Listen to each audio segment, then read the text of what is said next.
It's been a while since I made a video like this, which is not great because I had to think twice as hard about all the games that I've played since the previous one. So yeah, I'll be talking about some games briefly because of that. This video is going to be a compilation of random games as usual, so I hope some of them catch your interest. First is A Way Out, a co-op game about two men trying to escape from prison. Not only is this co-op, it's also split screen, so you'll have to choose which protagonist to play as, Leo or Vincent. A Way Out is a narrative-driven game that kind of feels like a playable action drama series, but what's cool about it is how you get to see two different perspectives on one screen. You could be walking around and doing your own thing, while the other person playing is going through a cutscene in the game, and there are many tense moments like distracting a guard while the other person you're playing with is trying to go into a prohibited area. These seem like gameplay mechanics that are typical for a single-player game, but in a co-op situation, it felt really fresh. I actually played this with one of my friends over Discord, and it was a blast. We got really invested in the story by the end of its 6-hour playtime. My favorite aspect of the game was seeing the brotherhood form between Vincent and Leo, which reminded me of Brothers, A Tale of Two Sons. But the similarities are not a coincidence because both games are directed by Joseph Fares, who's also responsible for a more recent game called It Takes Two. I haven't played that one yet, but I hope I can get to it eventually. So yeah, if you want to play some really good co-op games, I recommend trying his games out. They're all out on different platforms too. The next game is Before Your Eyes. This one is really unique, like you basically go through a boy's life story in first person. The trick is, you gotta keep your eyes open unless you want your life to flash before your eyes. You can play this game using a mouse, but it's best experienced with a webcam because of its nature. Each stage of the boy's life is shown whenever your eyes are open, so as soon as you blink, it'll go to the next scene. What I really liked about the game is how surreal it looked and felt. It was like I was staring into actual memories, like the focal point of each stage is clear, but apart from some people and objects, the rest of the scene is usually pitch black, which makes sense since actual memories are kind of blurry like that for many people. But yeah, this game was a 2-hour emotional ride. It's only available for PC, but if you want to play something that'll move you and make you reflect about your own life, I highly recommend it. Next is Horizon Zero Dawn. I honestly got bored of this game back when it was first released. I think I was just burned out from open world AAA games at the time. While Horizon Zero Dawn's story intrigued me for a couple of hours, it played like a typical open world game, which isn't a bad thing, it's just I was playing way too much of that before. Now the main things that I had issues with were the characters, environments, and the quests. A lot of the NPCs were very bland and the side quests were boring. I didn't like the game's world too. Like, exploring didn't feel rewarding. It didn't help that I was playing The Witcher 3 back then, so I was constantly comparing Horizon Zero Dawn to it. Anyway, I tried playing the game again and well, I actually had fun this time, and I finished it. So Horizon Zero Dawn is set in a post-apocalyptic world that feels like a sci-fi version of the prehistoric age. So instead of having normal dinosaurs roaming around, there are robot dinosaurs. You'll be destroying a lot of them as Aloy, a hunter who's an outcast from her tribe, and you'll basically be uncovering her past and discovering the secrets of her world. If you've played a lot of open world games, especially Ubisoft ones, then the gameplay will feel very familiar. You'll be climbing walls, sneaking around tall grass, and discovering landmarks on the map. What I liked about the gameplay is the combat, particularly against the machines. You can approach these enemies in a lot of different ways. You can craft bombs, make traps, or just charge in with a heavy attack. But of course, it depends on the type of enemy. Big machines might be a little tricky to kill with just a spear. But yeah, I had way more fun with the game this time. What really motivated me to finish the game though was the story. The setting created this sense of mystery that filled my head with questions like, why are the animals robots? Where did they come from? Why is there advanced tech in this game? And what really surprised me was when I reached the more complicated stuff in the game. When I first played Horizon Zero Dawn, I didn't play it long enough to reach those points in the story, so I had no idea that the story would be like that. Overall, I finished the game in about 35 hours, I think. I'm interested in the sequel though, so that's another game that I'm planning on getting into in the future.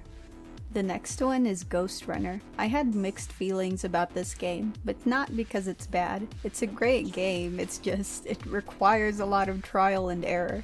So Ghostrunner is a game where you play as a cyborg who parkours and slashes enemies with his katana. Guided by an AI called the Architect, his goal is to climb up a tower that is humanity's last shelter, all to defeat the Keymaster, a spider robot who threw him out of the window in the opening cutscene. Ghostrunner goes by levels, and each stage has multiple paths to take, so one might lead to more enemies, while another one can be a shortcut.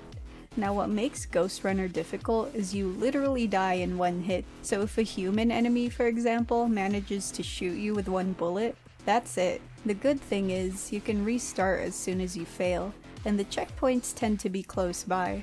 Because of how the game works, it takes a lot of practice to go through every area in the level. The key to surviving here is to never stop moving, like you literally have to keep running, sliding, and dodging to succeed. Platforming is challenging too, because the game requires precision. If you jump at the wrong time or you don't build enough momentum, you'll end up falling. But this system is also what makes Ghostrunner satisfying. It felt amazing whenever I could pull off stunts like parkouring and deflecting bullets with my sword. In terms of story and setting, I'd say Ghostrunner is one of the more interesting games in the cyberpunk genre. It doesn't really innovate or anything, but I thought it was well made. But of course, the only thing that really held back my enjoyment of it all was constantly dying. Most of the story in this game is told through audio conversations, so sometimes I would be way too distracted by what was going on in the game, which turned those conversations into background noise. But yeah, Ghostrunner was great overall. It took me like 8 hours to beat it. If you want to try it out, it's on many platforms.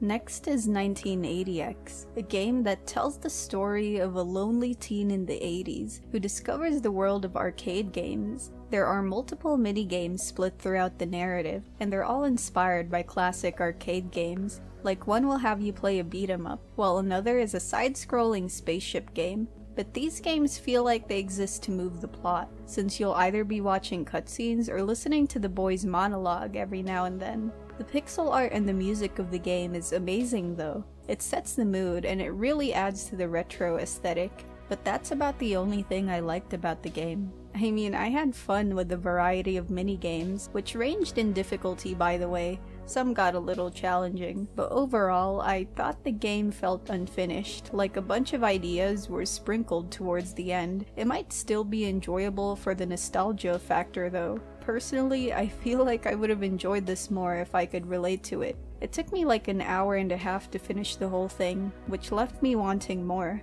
If you want to check it out, the game's also available on a lot of platforms. Next is Xenoblade Chronicles. I really liked this game even though it took me months to play it, which I'll get into later. I've always wanted to play this back when I had a Nintendo Wii, but I never got the chance to get it. With the definitive edition's release on Switch, I figured that was the right time to get into it. I ended up loving the story and the world of the game. I mean, with the prologue alone, I was hooked. So Xenoblade Chronicles is set in a world where two massive gods fought to the death. Eons later, life starts flourishing on their bodies, so they're filled with different biomes and life forms. This is where you play as a young man named Shulk.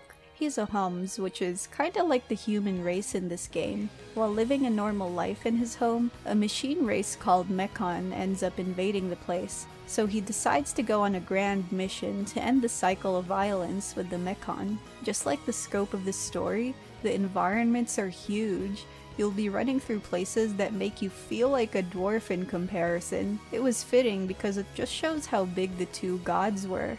As for the combat, it took me a while to get used to it because it's very different from other JRPGs I've played. It felt almost like an MMO. Characters automatically attack enemies in battle, but skills need to be activated manually, and these skills have cooldowns too, so you can't spam them. I thought the auto battles were perfect for grinding though. Whenever I needed to grind or do side quests, I just watched a show or a video in the background. And speaking about the side quests, that was one thing that I didn't like about the game. There were way too many and they were not interesting. It was mostly fetch quests or kill X number of monsters.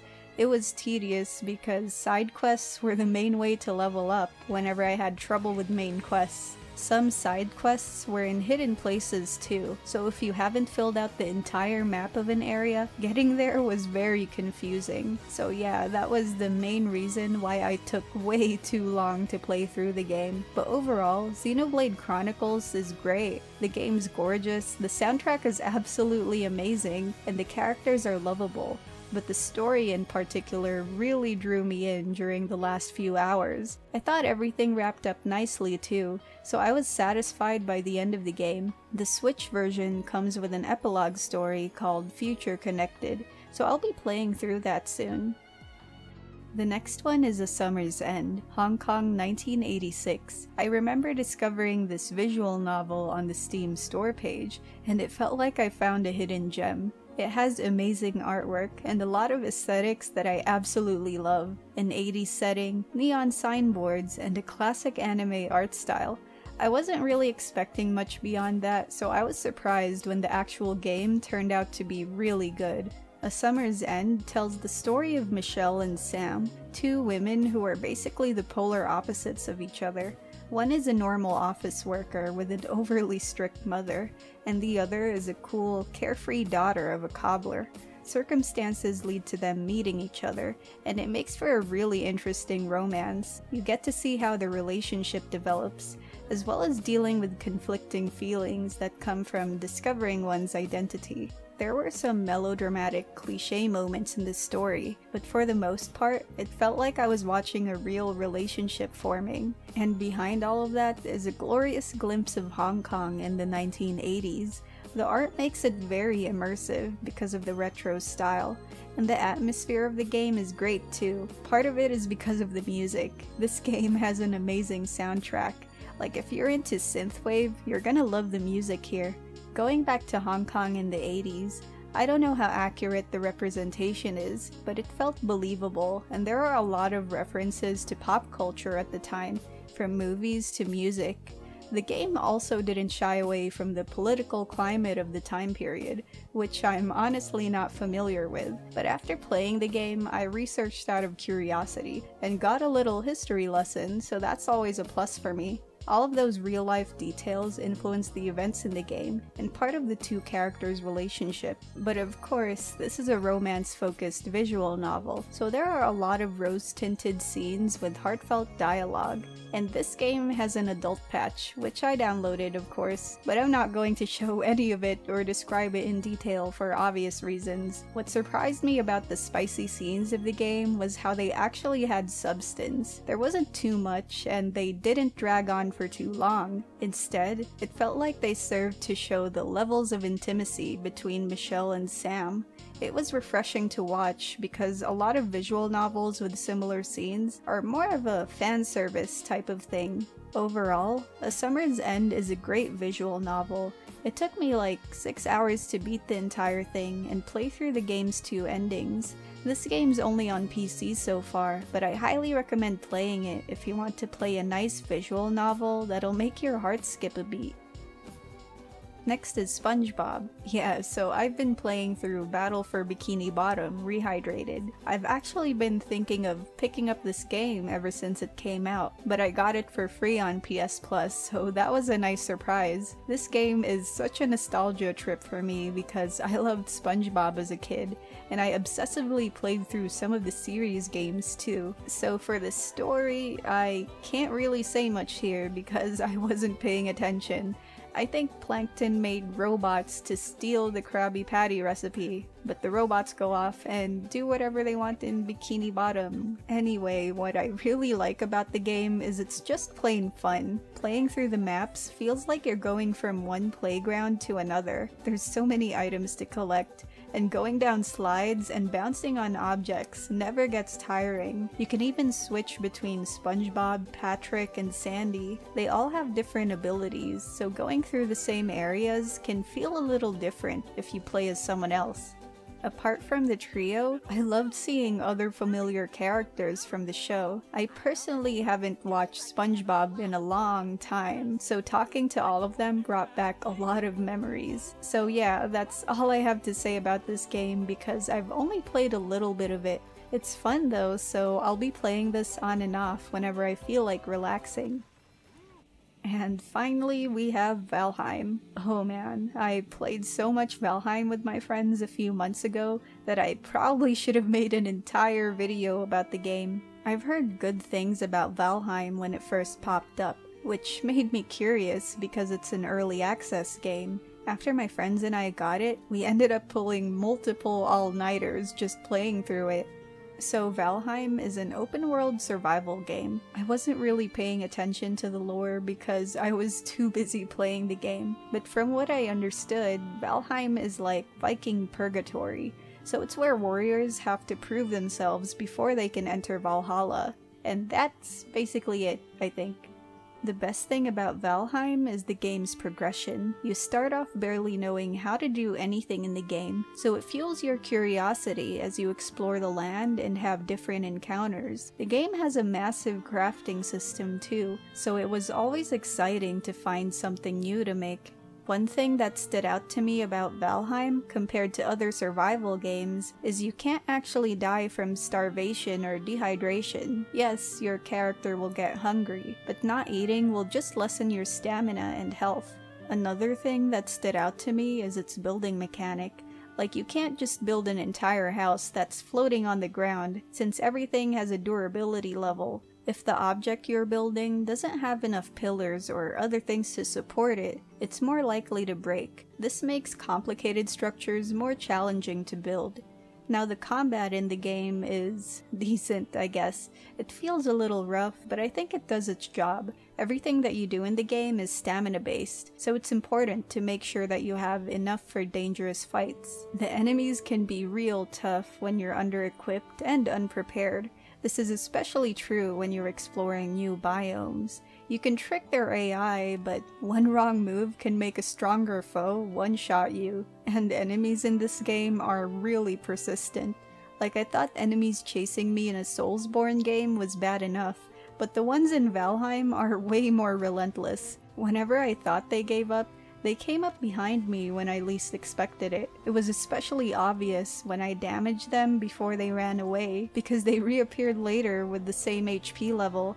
Overall, Valheim is an amazing game if you're into exploration. The only downside I can think of is how grindy it is. It can get tedious to gather materials and craft equipment, but still, I think the game is incredible for an early access PC game. I can only imagine what the game is going to be like once it gets even more updates. Let me know what you thought about the video. Oh yeah, Xbox Game Pass recently released in my region. It's both good and bad because now my backlog is even longer, but it's going to be fun to talk about some of the games there. Anyway, thanks for watching and I'll see you in the next video.